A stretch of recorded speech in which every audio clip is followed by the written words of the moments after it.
Frank Smythe teve que parar. Ele estava a 8.500 metros no Everest e desfalecendo. Ele sabia que, ao fechar os olhos, não os abriria mais. Diversos alpinistas morreram aqui, alguns ainda estão congelados no gelo. Mas seu parceiro não se preocupava, só queria uma pausa e comida. Frank partiu um doce de menta e ofereceu um pedaço. Mas não havia ninguém lá. Mas Frank sabia que não estava sozinho. Ele passou por algo que milhares de pessoas em perigo passam. Uma presença invisível, calma e familiar, sempre lá quando você está prestes a morrer.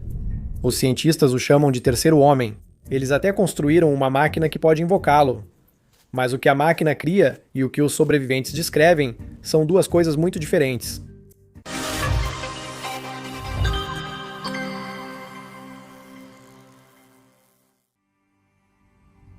O navio de Ernest Shackleton foi destruído pela Banquisa Antártica em novembro de 1915. 27 homens, 3 botes salva-vidas, nenhum navio. Eles acamparam no gelo por 5 meses, arrastando botes salva-vidas. Quando o gelo quebrou, lançaram os botes e navegaram 300 quilômetros até a terra mais próxima. Mas era apenas uma rocha árida isolada. Sem esperança de resgate, ninguém sabia onde estavam. Então, Shackleton entrou num bote salva-vidas com 5 homens. Eles enfrentaram ventos de furacão e ondas de 6 metros por mais de 1.200 quilômetros, mas finalmente chegaram à ilha Geórgia do Sul. Essa era a boa notícia. A má notícia é que eles desembarcaram no lado errado. A estação baleeira que poderia salvá-los ficava na costa norte. Eles estavam na costa sul. E entre eles havia uma cadeia de montanhas que ninguém atravessava. Ninguém sequer ousava tentar. Mas Shackleton estava sem opções.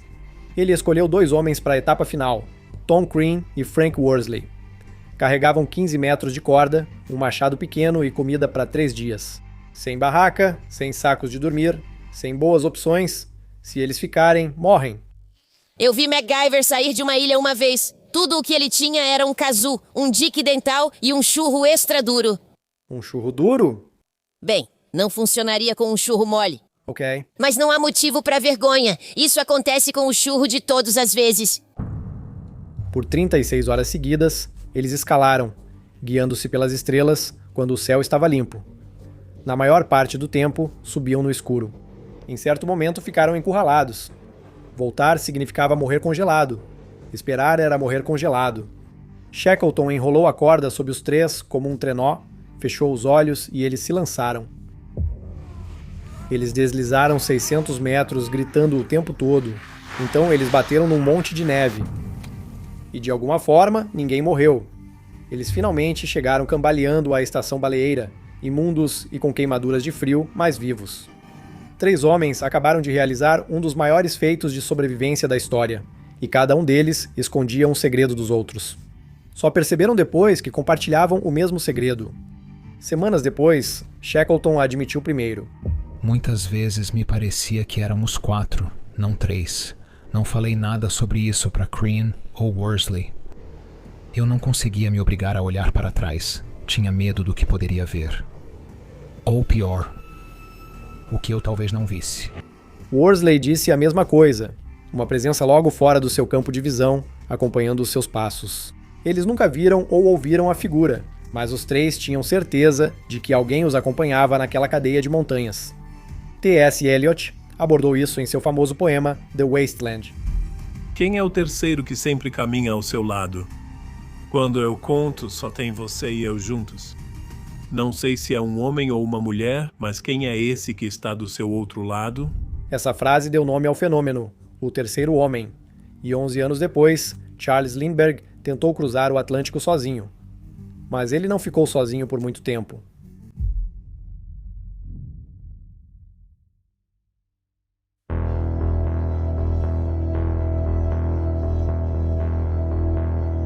Em 20 de maio de 1927, Charles Lindbergh embarcou num monomotor no Roosevelt Field, Long Island. Ele ia voar sem escalas até Paris, 33 horas sobre o oceano aberto, sozinho. Vários pilotos tentaram, mas ninguém conseguiu. Ah, você se refere à irmã Bertrilli. O quê? Você disse que uma freira fez isso. Só conheço a irmã Bertrilli como freira voadora. Não. Freira significa ninguém. Como você ousa? Sally Field não é uma qualquer. Eu gosto dela. Eu realmente gosto dela. O problema começou antes dele sair do chão. Quando chegou ao Atlântico, ele já estava no segundo dia seguido sem dormir. 22 horas após o início do voo, ele sentiu que estava apagando. Como último recurso, ele apontou o avião para baixo e mergulhou. Pouco antes de atingir a água, puxou para cima e voou tão baixo que as ondas respingaram na cabine. Nem a água gelada foi suficiente. Lindbergh ia cair, e ele sabia disso. Então, pouco antes de se render, a cabine se encheu de pessoas. Não era uma presença, eram várias. Lindbergh os chamou de fantasmas. Pareciam calmos, amigáveis e familiares. Apontaram um problema de navegação e o ajudaram a mudar de rota. Mesmo sem nada atrás do assento além dos tanques de combustível e pouco espaço para as pernas, ele sentia todos ao seu redor, fazendo companhia, mantendo-o acordado e vivo. Esses fantasmas falam com vozes humanas, formas amigáveis, como vapor, sem substância, capazes de aparecer e desaparecer à vontade. Estou voando numa região além do alcance da experiência humana, onde o tempo e o espaço parecem ter se alterado. Os fantasmas ficaram por horas. Eles eram reconfortantes. Disseram que tudo ia ficar bem. Então, logo além do horizonte, ele viu ondas brancas quebrando contra a costa verde da Irlanda. Terra. Lindbergh sentiu uma onda de adrenalina. Ou alívio, não importava. O combustível estava bom, os instrumentos funcionavam e a pista estava à vista. Ele ia conseguir. Foi então que Lindbergh percebeu algo. As vozes tinham sumido. 1 minuto, o cockpit estava cheio de pessoas, no seguinte, nada. Lindbergh estava sozinho. E depois de 33 horas no ar, e quase 60 horas sem dormir, Charles Lindbergh pousou em segurança. Ele cruzou o Atlântico, ele fez história, ele se tornou um dos homens mais famosos e admirados do mundo. Publicou livros, deu centenas de entrevistas, e durante tudo isso, nunca mencionou as vozes nenhuma vez. Mas 26 anos depois, Charles Lindbergh correu outro risco. Desta vez, ele arriscou a sua reputação. Em 1953, ele escreveu The Spirit of St. Louis, e essa não era uma história de coragem e triunfo. Lindbergh escreveu sobre suas lutas e arrependimentos iniciais. E ele escreveu sobre aquele voo em 1927, quando vozes invisíveis salvaram a sua vida. Ele temia ser ridicularizado ao citar o terceiro homem, mas acabou ganhando o prêmio Pulitzer. 43 anos depois, na maior parede de montanha do mundo, o terceiro homem reapareceu. Mas agora não conseguiu salvar a todos.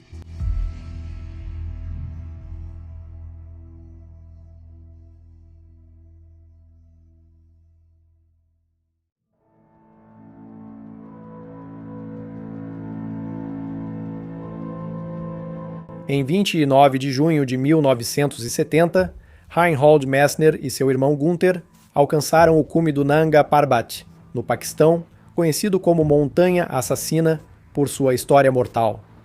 Eles deveriam comemorar. Eles se tornaram as primeiras pessoas a escalar a parede de montanha mais alta da Terra. 500 metros de rocha e gelo vertical. A noite cai e agora minha vigília começa. Ela não terminará até a minha morte. Lá vai ele. Não tomarei esposa, não terei terras, não terei filhos. Terminou? Porque ir pra muralha era um castigo. Não tomar esposa, não ter filhos. Eu faria isso agora mesmo se pudesse. Ah, você não recebeu o cheque da pensão? Não me culpe. Culpe o corvo. Subir até o topo foi fácil, mas agora Gunther estava em apuros. Sentia tontura, visão turva e líquido nos pulmões. Ele sabia. Era o mal da altitude. Ele não sabia a gravidade, mas sabia que não conseguiria descer pela mesma rota. Reinhold então decidiu. Desceriam pelo outro lado da montanha. A descida era mais curta e era tudo o que sabiam do terreno. Não estavam preparados para o outro caminho, mas era a melhor chance de Gunther sobreviver. Eles desceram devagar, mas Gunther ainda não acompanhava. Reinhold olhava para trás e via que ele ficava cada vez mais distante, a 300 metros de altura. Reinhold começou a entrar em pânico. Foi então que ele percebeu o terceiro alpinista, não à frente nem atrás, mas à sua direita, alguns passos atrás, bem fora de sua linha de visão. Reinhold nunca viu a figura diretamente, mas ela seguiu o ritmo, constante e calma, por horas. De repente, havia um terceiro alpinista conosco, descendo ao meu lado direito. Eu podia sentir a presença dele. O terceiro homem não salvou a todos. Uma avalanche os atingiu perto da base da montanha.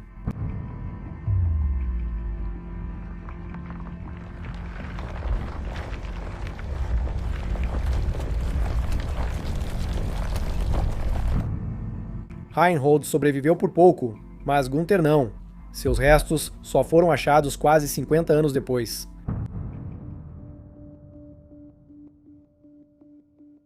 Em 1985, dois alpinistas britânicos, Joe Simpson e Simon Yates, estavam descendo a face oeste da Siula Grande quando Joe escorregou e quebrou a perna.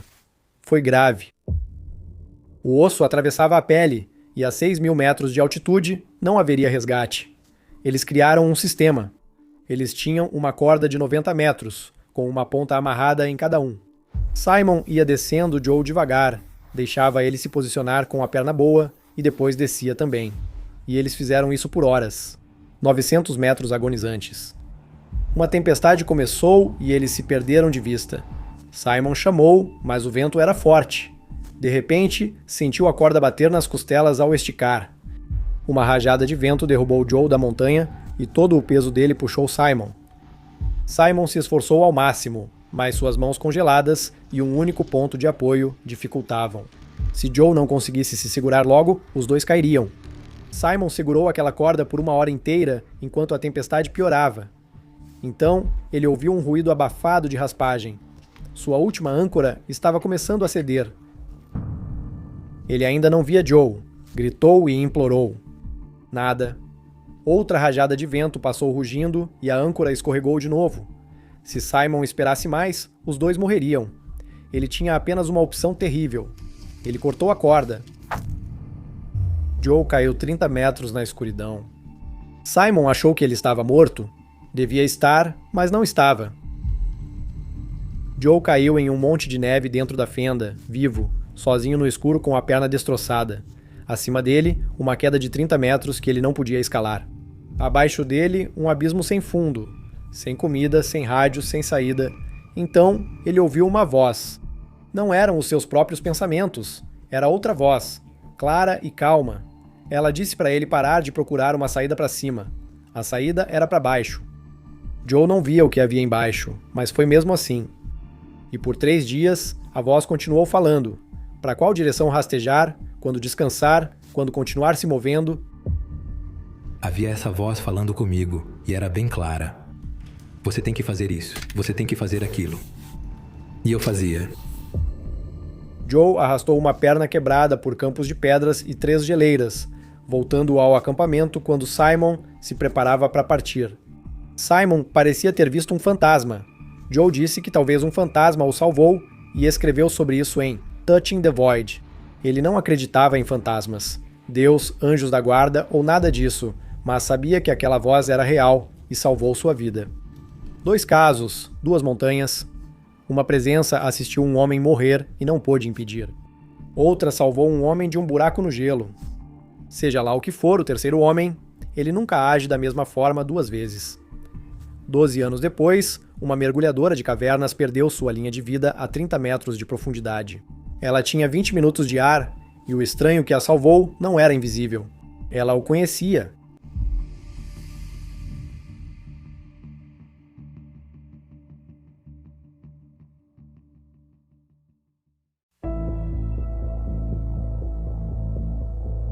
Em 1997, Rob Palmer era um dos maiores especialistas em mergulho em buracos azuis, tendo passado anos mapeando cavernas subaquáticas que outros não ousavam explorar. Naquele verão, ele mergulhou no Mar Vermelho e nunca mais voltou. Semanas após a morte de Rob, sua viúva voltou à água. Stephanie Schwab era geóloga. Ela estudava as cavernas subaquáticas das Bahamas, o mesmo território em que seu marido trabalhava. Ela já esteve nessas cavernas dezenas de vezes. Sozinha, equipou-se e desceu para a Toca da Sereia. Toca da Sereia! Esse é o clube na Flamingo, não é? Com o buffet de 24 horas? Não é uma caverna. Ah, nem me fale. É o tipo de lugar onde toda noite é noite de pole dance para quem quiser. Uma caverna subaquática. Bem, nas terças-feiras... Ok, já chega. Mergulho em cavernas funciona assim. Você se prende numa linha guia ao entrar, que serve para retornar. A caverna é totalmente escura, com visibilidade de poucos centímetros. Se você perde a linha guia, a caverna te mata. Stephanie perdeu a linha guia. Ela tinha uma quantidade limitada de ar nos cilindros. Ela estendeu a mão no escuro e não sentiu nada. Sua respiração acelerou, e respirar forte em profundidade consome o ar rapidamente. Então ela ouviu uma voz. Stephanie, pare. Espere. Acalme-se. Você vai ficar bem. Ela reconheceu a voz. Era Rob. Ela parou e sentiu ele bem ao lado dela, ajudando-a. Respira, querida. Só respira. Confia em mim, tá bom? Stephanie respirou mais devagar e sentiu o pânico sumir. Ótimo. Certo, preciso que você alcance cerca de 1 metro acima da sua cabeça, um pouco para sua esquerda, não tenha pressa. Apenas tateie ao redor. Ela estendeu a mão e tocou a corda guia, que esteve acima dela o tempo todo. Bom, eu sabia que você conseguiria. Fique calma, você tem bastante ar. Você já fez isso 100 vezes. Siga a linha, não tenha pressa. Você vai ficar bem. Stephanie seguiu a linha de volta pela caverna até chegar à água aberta. No momento em que ela rompeu a superfície, a presença desapareceu. Ela nunca viu o marido, mas ouviu a sua voz e ele a salvou. E então, ele se foi. Mas o relato mais dramático não veio de uma montanha, de um oceano ou de uma caverna. Veio de um arranha-céu em chamas, numa manhã de terça-feira, em setembro.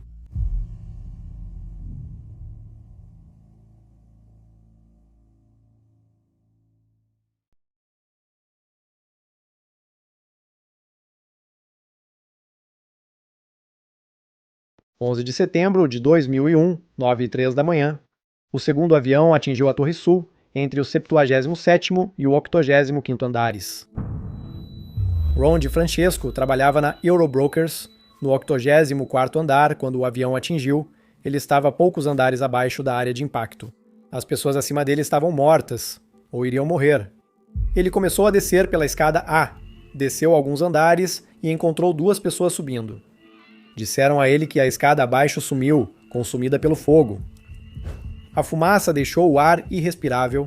O grupo deu meia volta e foi para o telhado, esperando por um helicóptero.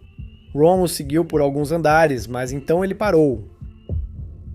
O telhado era a escolha errada. Ele não sabia o porquê. Ele se virou e desceu de volta para a fumaça sozinho.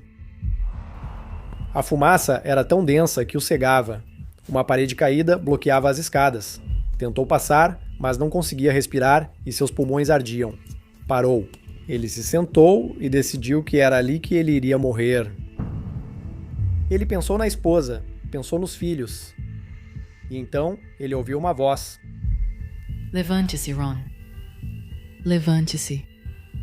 Você consegue. Ron sentiu uma presença física ao seu lado, mas não havia ninguém ali. Eu fui levado até as escadas. Eu não acho que algo tenha segurado a minha mão, mas eu definitivamente fui guiado. A presença o guiou para baixo, pela fumaça e fogo. Em certo momento, ela o levou direto às chamas. Ninguém em sã consciência corre para o fogo, mas Ron correu. Suas mãos e rosto queimaram, mas ele atravessou a zona de impacto. Depois, a voz sumiu. Ron seguiu até o saguão, saiu correndo do prédio e estava a 2 quarteirões quando a Torre Sul desabou. Ron DeFrancesco foi a última pessoa a escapar com vida da Torre Sul. Mais de 600 outras pessoas morreram naquele prédio naquele dia. Todas as que estavam acima do 78º andar. Todas as que foram para o telhado. Ron diz que não teria conseguido sem a presença que nunca viu, mas sentiu. O jornalista John Geiger passou 5 anos reunindo relatos assim. Alpinistas, marinheiros, soldados. Ele reuniu centenas de casos e publicou no livro The Third Man Factor. Shackleton no gelo, Lindbergh sobre o oceano, Stephanie debaixo d'água e Ron em uma escada em chamas. 100 anos de histórias inexplicáveis. Então, 2006 neurocientistas na Suíça encontraram uma maneira de invocar o terceiro homem. Basta deixar que ele abra seu crânio e permanecer acordado durante o procedimento.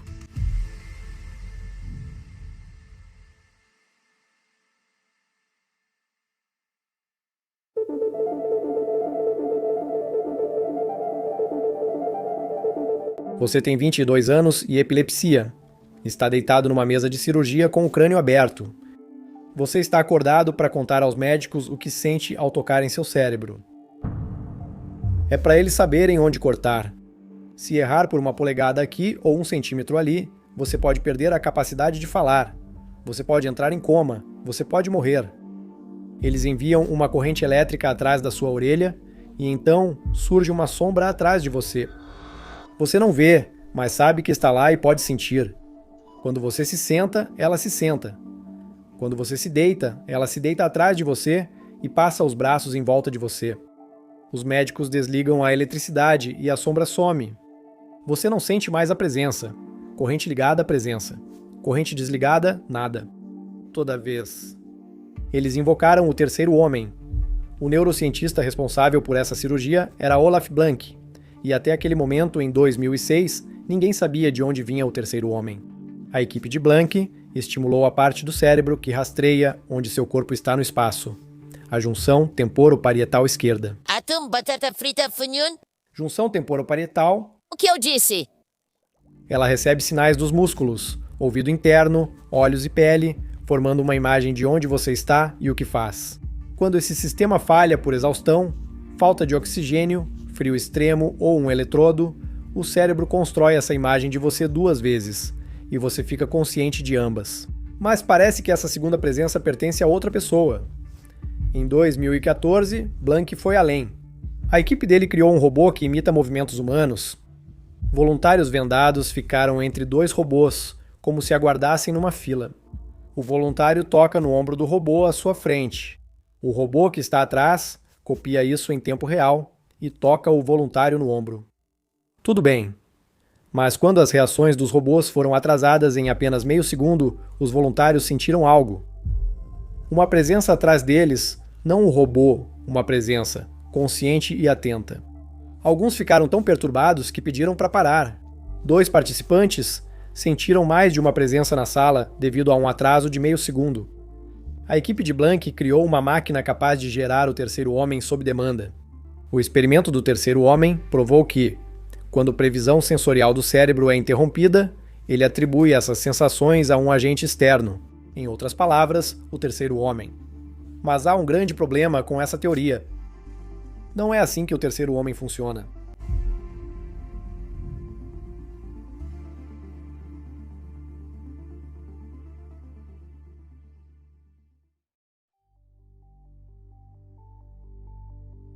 Em 2014, pesquisadores criaram um experimento robótico para simular a sensação de presença em condições controladas, e funcionou. Uma presença apareceu. Mas não era nada parecido com o terceiro homem. Os participantes descreveram uma entidade sombria que os deixava desconfortáveis, até mesmo assustados. Não é assim que o terceiro homem funciona. Ele não cria medo, ele o tira. Todo sobrevivente descreve uma presença calmante, que apoia e encoraja. O mecanismo era o mesmo, a experiência não. Então, o terceiro homem é real? Bem, vamos analisar isso. A explicação cética é simples. Sob estresse extremo, o cérebro falha. Ele alucina uma segunda pessoa criada a partir dos próprios sinais. Blank provou isso ao estimular a junção temporoparietal. Almoço pirata de cortesia. Temporoparietal, deixa pra lá. Eletrodo ligado, o fantasma aparece. Eletrodo desligado, some. A equipe dele reproduziu o efeito em pessoas saudáveis em minutos. O terceiro homem é o cérebro conversando consigo mesmo e não reconhecendo a própria voz. Essa explicação vale para todos os sobreviventes. Shackleton estava à rinta e 6 horas acordado, no frio abaixo de 0. Lindbergh não dormia há mais de 2 dias. Joe Simpson sofria de hipotermia e tinha a perna quebrada. Ron DeFrancesco inalava fumaça e monóxido de carbono. Mas a teoria da falha não explica o principal. O terceiro homem ajuda. Alucinações por falta de oxigênio são caóticas. Paredes derretendo, figuras hostis, pânico. O terceiro homem é o oposto. Ele está calmo, ele dá instruções, ele sabe o caminho da saída. E ele é consistente. Em 1943, o neurologista britânico MacDonald Critchley entrevistou quase 300 sobreviventes de naufrágios. Isso foi 60 anos antes de Blank usar um eletrodo. Critchley encontrou o mesmo padrão. Presença calma, orientação específica, desaparece quando o perigo acaba. Cristãos e ateus, 1916 e 2001. Alpinistas e trabalhadores de escritório. Todos descrevem o mesmo. Tem ainda outra teoria que merece menção. Em 1976, o psicólogo Julian Jaynes afirmou que os seres humanos antigos não possuíam a mesma experiência interna que temos hoje.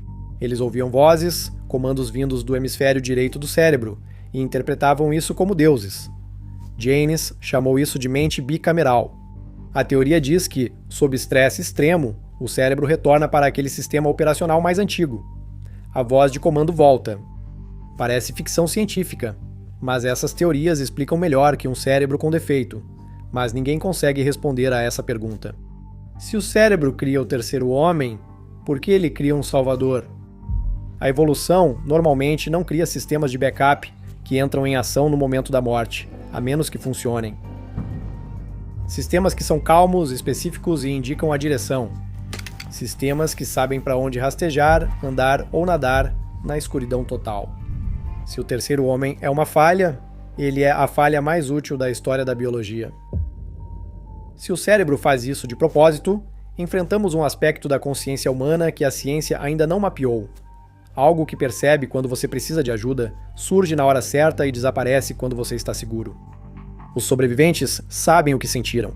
Os cientistas sabem o que podem provar. Em algum lugar entre essas duas coisas, numa montanha, numa cabine, numa caverna ou numa escada em chamas, o terceiro homem estava lá. Não preciso da ciência para explicar o terceiro homem. Não me importa quem seja, só fico feliz que esteja lá, esperando, observando e pronto para ajudar quando você mais precisar dele.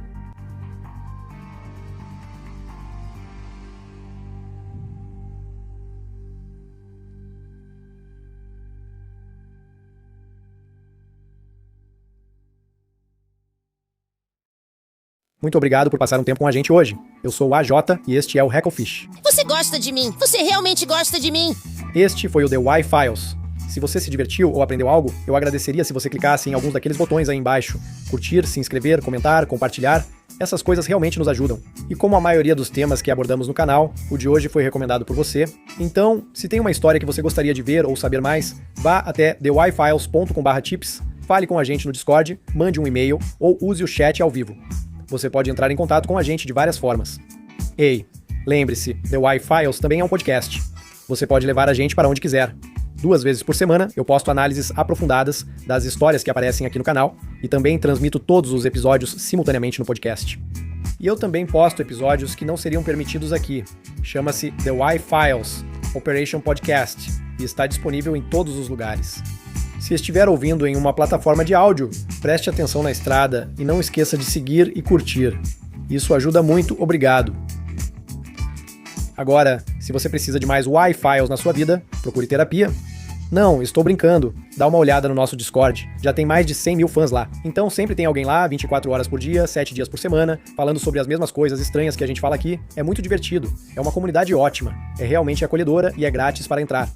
E falando em 24 horas por dia, 7 dias por semana, dá uma olhada na nossa transmissão ininterrupta no The Why Files Backstage, o link está aí embaixo. A gente passa episódios, um atrás do outro com alguns conteúdos divertidos e estranhos. O chat ao vivo é sensacional e já tem gente lá. Se curte as histórias do The Why Files, confira meu outro programa no canal, The Basement. É um programa de entrevistas, onde converso com as pessoas interessantes por trás dos episódios. Algumas você conhece, outras não, mas todas são fascinantes. Especialistas em assuntos divertidos, como Cavaleiros Templários, a chegada do Homem à Lua, conspiração sobre JFK, cientistas do CERN, pesquisadores, caçadores de Hitler, todo tipo de coisa aleatória.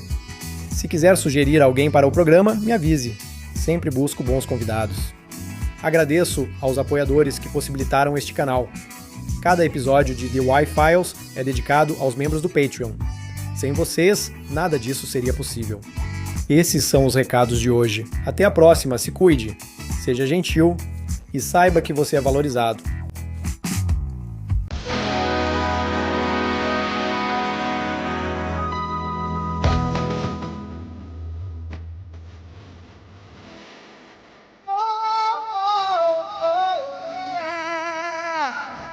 I played Polybius and Area 51. A secret code inside the Bible said I would. I love my UFOs and paranormal fun, as well as music, so I'm singing like I should. But then another conspiracy theory becomes the truth, my friends, and it never ends. No, it never ends.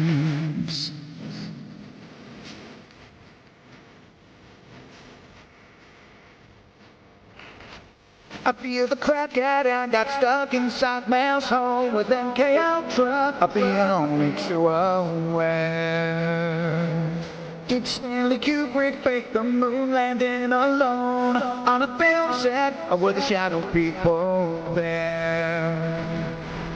The Roswell aliens just fought the smiling man, I'm told, and his name was Cold. I can't believe I'm dancing with the bitches, and the fish on Thursday nights with AJ2, and the Wi-Fi's not very on to the night. All I ever wanted was to just hear the truth, so the Wi-Fi's not very on through the night.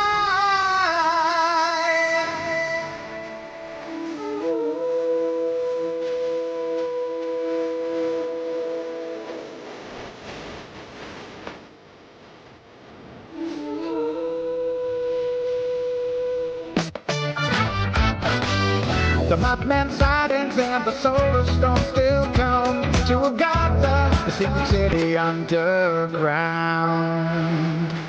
Mysterious number stations, planets circle to Project Stardate, and what the Dark Watchers found.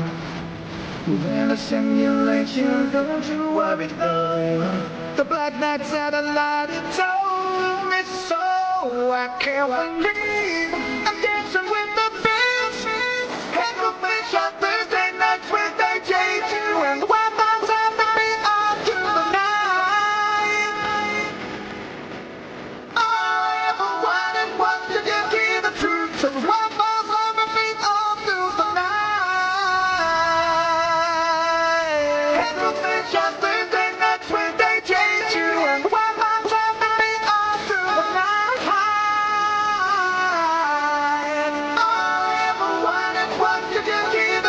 So the Wi-Fi's never been on to the night.